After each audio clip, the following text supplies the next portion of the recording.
السلام علیکم ورحمۃ اللہ وبرکاتہ۔ بسم اللہ الرحمن الرحیم۔ وطن چھوڑ دیا۔ اس واقعے کے بعد حضرت ابراہیم علیہ السلام اپنا وطن چھوڑ کر اپنی بیوی حضرت سارہ رضی اللہ عنہا اور بھتیجے حضرت لوط علیہ السلام کے ساتھ شام و فلسطین کی طرف ہجرت کر گئے۔ اس علاقے کو اس زمانے میں کنعان کہا جاتا تھا۔ ہجرت کے وقت حضرت ابراہیم علیہ السلام کے کوئی اولاد نہ تھی۔ چلتے وقت انہوں نے دعا کی کہ اے اللہ مجھے نیک اولاد عطا فرما۔ حضرت ہاجرہ رضی اللہ عنہا سے شادی۔ کنعان میں ایک دفعہ سخت قحط پڑا تو حضرت ابراہیم علیہ السلام مصر تشریف لے گئے۔ وہاں انہوں نے ایک شریف مصری خاتون سے شادی کر لی۔ ان کی دوسری بیوی کا نام ہاجرہ رضی اللہ عنہا تھا۔ بعض کتابوں میں لکھا ہے کہ وہ مصر کے بادشاہ کی بیٹی تھی۔ کچھ عرصے کے بعد حضرت ابراہیم علیہ السلام حضرت ہاجرہ رضی اللہ عنہا کو ساتھ لے کر مصر سے کنعان واپس آ گئے۔ دعا پوری ہوئی۔ کنعان میں رہتے رہتے حضرت ابراہیم علیہ السلام جب بہت بوڑھے ہو گئے تو اللہ نے ان کی وہ دعا پوری کر دی جو انہوں نے وطن چھوڑتے وقت مانگی تھی۔ حضرت ہاجرہ رضی اللہ عنہا سے ان کے ایک بیٹا پیدا ہوا جس کا نام انہوں نے اسماعیل علیہ السلام رکھا۔ فاران کی وادی۔ حضرت اسماعیل علیہ السلام ابھی دودھ پیتے بچے تھے کہ حضرت ابراہیم علیہ السلام کو اللہ کی طرف سے حکم ہوا کہ اسماعیل علیہ السلام کو اور ان کی ماں ہاجرہ رضی اللہ عنہا کو فاران کی وادی میں چھوڑ آؤ۔ وادی کسی نالے یا دریا کے سیلابی پانی کی گزرگاہ کو بھی کہتے ہیں اور کسی گھاٹی یا دو پہاڑوں کے درمیان کی زمین کو بھی کہتے ہیں۔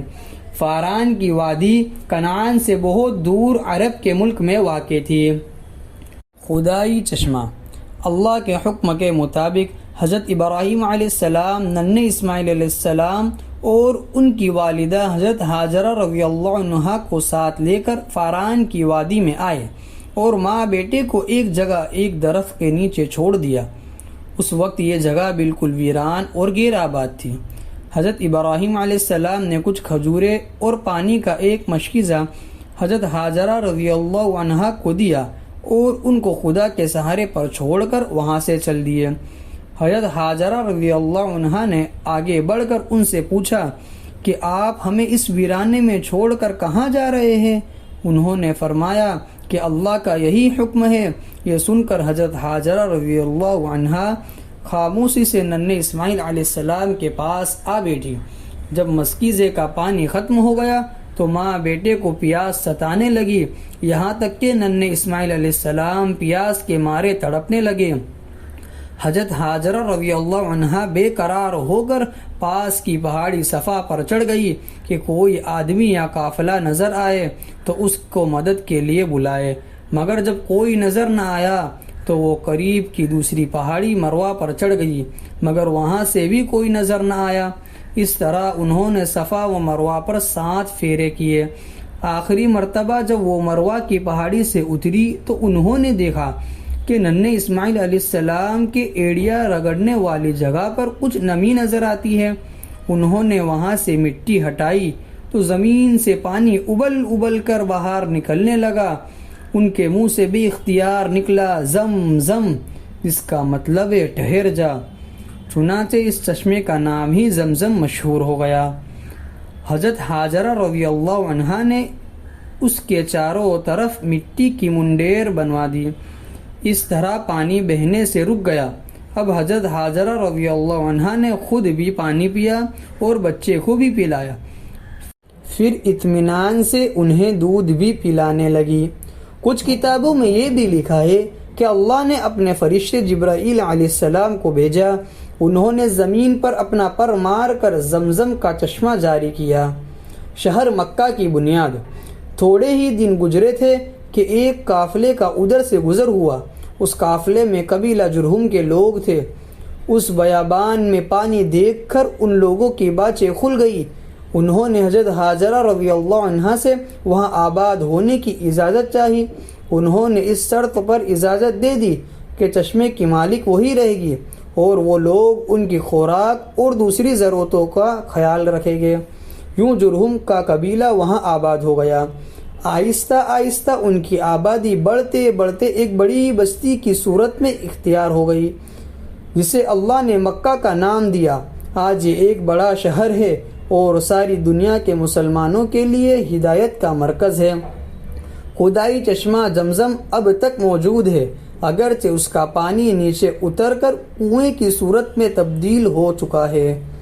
پیارے بیٹے کی قربانی۔ حضرت ابراہیم علیہ السلام کبھی کبھی کنعان سے حضرت ہاجرہ رضی اللہ عنہا اور حضرت اسماعیل علیہ السلام کی خبر گیری کے لیے مکہ آتے اور کچھ دن ان کے ساتھ ٹھہرتے تھے۔ حضرت اسماعیل علیہ السلام جب ان کے ساتھ دوڑنے کی عمر کو پہنچے تو ایک دن حضرت ابراہیم علیہ السلام نے ان سے کہا، بیٹا میں خواب میں دیکھتا ہوں کہ میں تجھے ذبح کر رہا ہوں، اب تو بتا تیرا کیا خیال ہے؟ حضرت اسماعیل علیہ السلام نے کہا، ابا جان آپ کو جو حکم ہوا ہے وہ کر ڈالیے، اللہ نے چاہا تو آپ مجھے صبر کرنے والوں میں پائیں گے۔ جب دونوں نے اللہ کا حکم مان لیا تو حضرت ابراہیم علیہ السلام بیٹے کو آبادی سے باہر مینا کے مقام پر لے گئے اور ان کو ماتھے کے بل لیٹا کر ان کی گردن پر چھری رکھ دی۔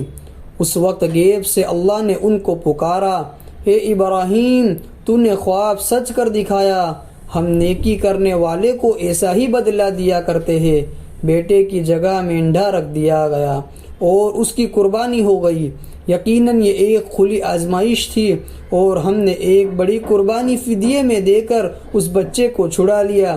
اسی واقعے کی یاد میں مسلمان ہر سال عید الاضحیٰ کے موقع پر قربانی کرتے ہیں۔